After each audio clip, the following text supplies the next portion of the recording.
in his heart, so is he. So the mind is so powerful that where your mind goes, your body has got no choice but to follow. And that's why today I'm talking about our amazing mind. Our mind is, I think, is the most amazing tool God gave us. Because our mind first controls our entire body. Do you know, our mind is the last thing that dies in our body. If your mind commands your heart to stop, your heart will stop. So everything is connected to the mind, the nervous system, everything is in the mind. And so is life. Everything starts with the mind. Every innovation starts with the mind. Every change, every revolution started with someone thinking in the mind and deciding this thing will be done. That's what I'm saying. Our mind is so amazing such that it controls everything. The other day, I was watching a video and I was watching one of our athletes and running, and they were running back to back with an athlete from Ethiopia. Just a clip on social media. And by the time I was done with watching the clip, I was tired. It was only me watching seated, but just the adrenaline and me, hoping that our Kenyan athlete will win the race made me tired. So it was only me looking and engaging my mind, but even my feet and even my heart was pumping harder. So that means your mind is so powerful that whatever you think is possible. Someone said it's possible. Whether you think you can do it, you're right. But if you also think you cannot, you're also right, because as your mind goes, so your body and your will and everything. So it's very important for us to take care of our mind and take care of what goes through our mind, because if we don't do that, wherever our mind goes, our body will go. Whatever we see today was first thought, was first contemplated in the mind. Like I always say, the people in prison today, they didn't just wake up and do the things they did. It first ran through their mind. They thought it and then did it. So it's so important to take care of what goes through our mind. The other day, I was working out. I'm in the gym, and at some point, I could get distracted and my mind could move to other things. And I discovered when my mind gets distracted, it becomes harder. I feel like I'm running out of energy. Just my mind shifting to another thing, just my mind being distracted. As we in life, we can get distracted by so many things. In the gym, you can, truth be told, we can get distracted. As men, a lady can pass and your mind can shift, and you are distracted. And the moment you're distracted, you discover your energy can go low, and your energy can go there, and you wonder what is happening. I'm finding it a bit harder. But once you concentrate and then put your mind on the things you want to achieve, like every time I'm working out, I focus on, I want to run a marathon, and I want to start with half marathon. And when I put my mind there, I gain energy, and I feel like I can do this for 1 hour. But anytime I'm distracted and think about, maybe my mind goes to the office and think about the things that are not working out, I discover that it gets harder. So whatever you want to achieve, if we harness the power of our amazing mind, we can achieve it. And that's what has been going through my mind about the power of our amazing mind and the solutions we can give and the solutions we can bring to this world if we engage our amazing mind. The things we use today, the solutions we have today, even the freedom we have in some countries that were colonized, it's just thoughts that went into people's minds and were like, no, we can't live like this any longer. We can't be like this any longer. It just started by thoughts going through people's minds, and they started working on it. The things that are also not working, the things that have really deteriorated, it was just people's minds thinking of stealing. We have so many institutions in Kenya that are not working because people started thinking on how they can steal the money, how they can embezzle and siphon funds from institutions. And today, those institutions are on their knees because of thoughts that evil thoughts that went through people's minds.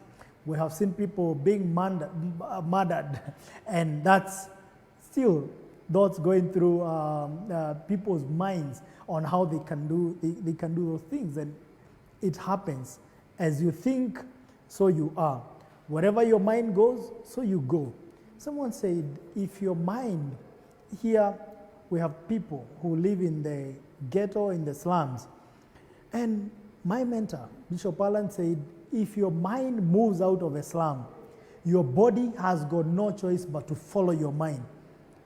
So that can be used anywhere. If your mind moves out of a place, your body has got no choice but to follow your mind. So we have really have to observe what goes through our mind. We really have to think about what we are thinking and what is going through our mind, and order the right thoughts and edit what is going through our minds and decide, and we have to be very intentional and decide, this I'm not going to think about, this I'm not going to think about. So we have to really be very intentional. James Allen said in the book of, this book, As a Man Thinketh, that our mind is likened to a garden. And just like a garden, if the garden is just left, something will grow. Weeds will grow, animals will come and stay there. So if the garden is not cultivated, it doesn't mean it will just stay bare and nothing will grow. Something will grow. But whatever will grow may not be what we want to grow. So is our mind. If we just let our mind flow and think, our mind is so crazy at the same time. It's amazing, but crazy amazing at the same time, that if it's just let to run wild, it will be wild, it will run wild. So if it's not cultivated like a garden, weeds will grow and things will happen in our mind, and thoughts will run through our mind. And we may find ourselves in a state we didn't want, just like a garden. If you have a garden, you leave it just like that.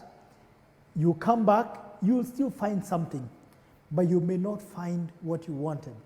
But if you cultivate that garden, plant either flowers or vegetables and cultivate, you may come and tomorrow you'll harvest nice vegetables, or see amazing flowers and pluck them and smell them and have amazing results with that garden.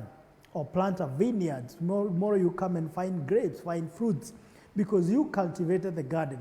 And so is our mind. So if we don't cultivate what goes through our mind, something will grow. But it may not be as pleasant. At the end, we may come back and find weeds grew, and so many things have grown, and animals have taken refuge there. And we wouldn't want that in our minds. So our minds, when it's left just to go wild, our minds can really go wild. Our minds can think things that if people see what we are thinking about, they will run away. And like I said, all the evil we see in the world started in the mind. All the destruction you have seen and all the evil things we see happening in the world started in the mind. All the good things also start in the mind. The other day we were running at Karura Forest, and the place is so amazing. It's just a forest, and now they have created very nice jogging trails, and we ran there, and the air is so fresh. And we thought about, what if Wangari Maathai didn't fight for that forest? What if she didn't fight for it? Would we have that amazing park at Karura Forest? I challenge you to visit Karura Forest. There will actually be a run happening there, the 10-year anniversary at Karura Forest. And I'll be attempting to run 20 kilometers this time at Karura Forest. I challenge you, just go on the website and see the Karura anniversary run, and just get to see the park and think about these amazing environmentalists who fought for the sustenance of that forest, because there are people who wanted to flatten it and do buildings there and kill the park. But she fought with her life. Her hair was plucked because that was in her mind, that I'm seeing this forest, not just for me, but for generations to come. And she used to say that it's a small thing I can do. I'm not doing this for myself. I'm doing this for generations to come. Today, she's not alive, and we're enjoying that serenity in that forest. We are enjoying that tranquility in that forest because somebody thought about it. Somebody thought about generations to come will enjoy this place. And that's why as we run in this place, we go and run at Karura Forest and enjoy the environment, the fresh air, enjoy the waterfall. There's a waterfall there because somebody decided and thought, I want to do this for generations to come. Today, many years after she's dead, we are thinking about it, we are enjoying that. What will people enjoy tomorrow because of you and because of the thoughts that go through your mind? Are people going to enjoy thoughts of destruction? Are people going to enjoy thoughts of destruction or thoughts of the things you constructed and the thoughts of the things that you created? What are you creating in your mind? Everything amazing is created in the mind. Solutions are created in the mind. We were made to create solutions. Some people create destruction, and that's why some people have to think harder on how to undo what has been done. We have garbage menace in this country. We have the solution. We have problems of slums in this country. That was created in someone's mind.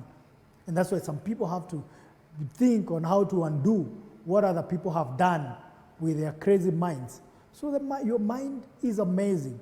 Like I've said, it can be amazing crazy, or it can be amazing creative and create solutions and all that. So think about what you're thinking.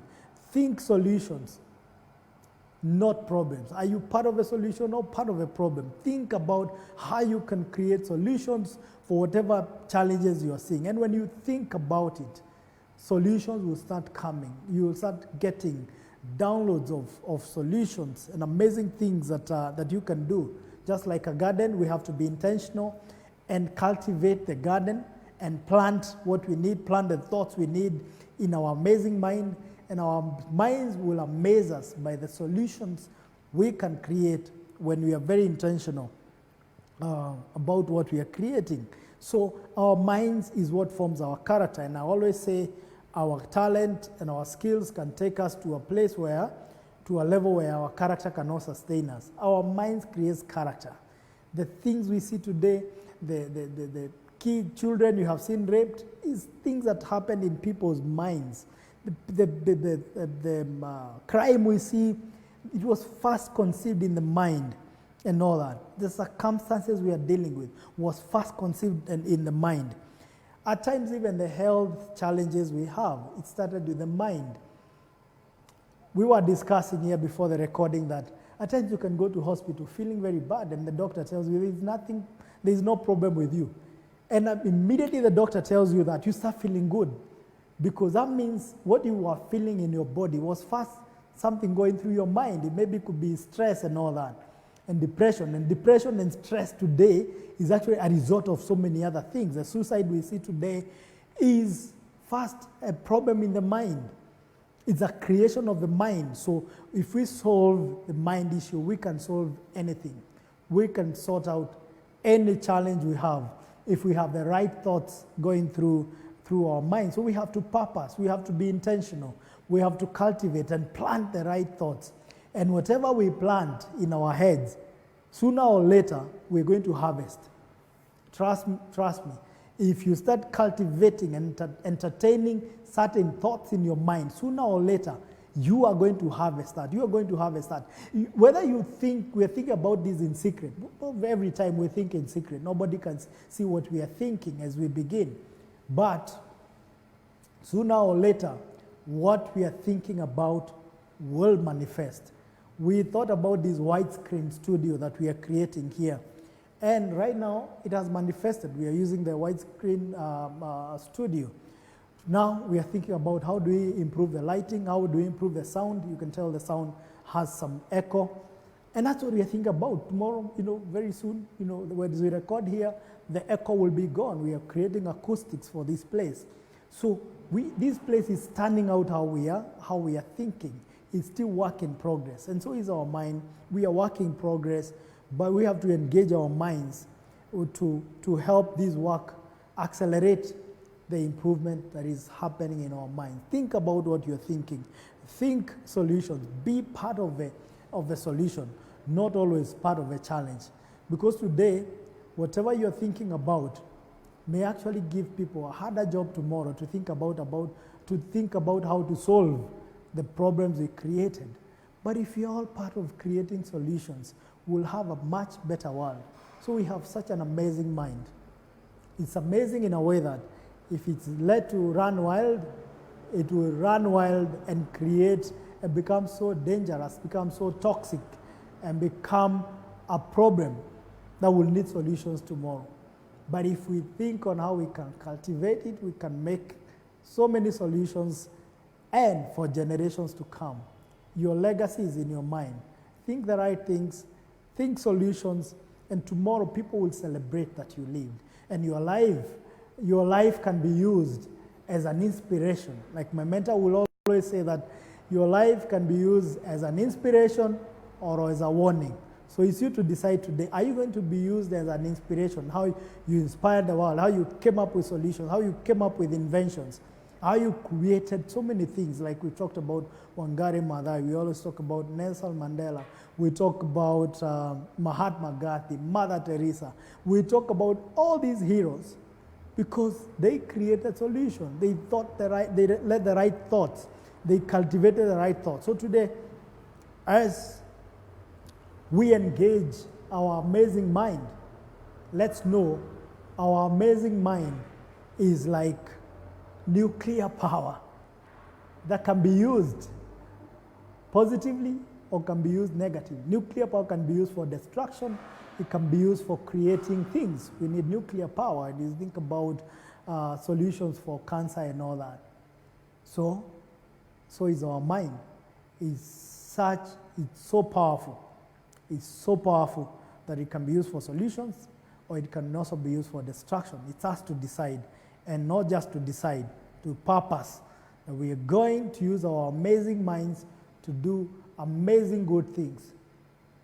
If we don't purpose and let it run wild, it can create problems that at times can take generations to solve, or it can create solutions that will be used for generations to come. Just like the camera we are using here was in someone's mind one day.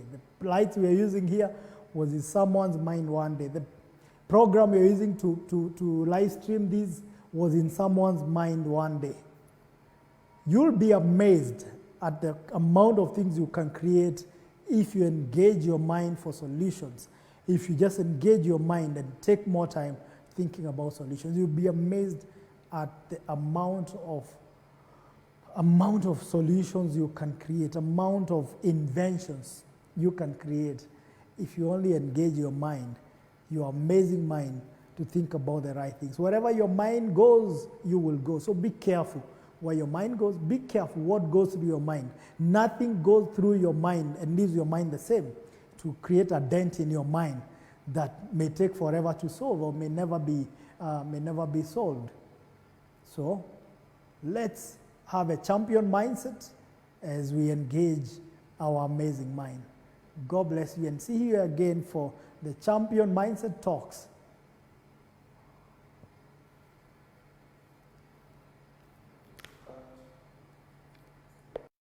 Good.